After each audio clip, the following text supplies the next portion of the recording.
Mokabat sa 13.8 milyones pesos ang nasakamit sa kapulisan sa Bohol gikan sa duha ka gihulagway'ng high-value individual atol sa drug bypass operation kaganihang kadlawon sa Brgy Songculan, Dauis, Bohol. Gikatahong migamit og bangka ang duha ka mga dinakpan aron sa paghatod sa mga gituho ang ginadiling drogas nga motimbang og 2,030 gramos.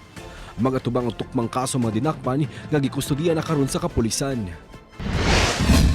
24 anyos nga lalaki patay human madisgrasya sa barangay Mugwing, Burawin, Leyte niadtong Martes sa kadlawon. Matod pa, nawadan og kontrol ang rider ug mibangga sa pile sa kahoy ug tungod sa grabing impact nahulog ang biktima sa concrete drainage ug misangpot sa iyang hinanaling kamatayon.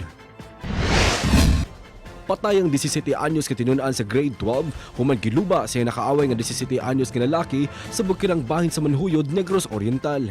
Base sa inisyal nga investigasyon, nahitabo ang insidente human maniudto ang biktima sulod sa covered court. Giluba ang biktima sa kilid sa tiyan sa suspect ug misway og depensa ang biktima apan nakabsan kini sa kinabuhi.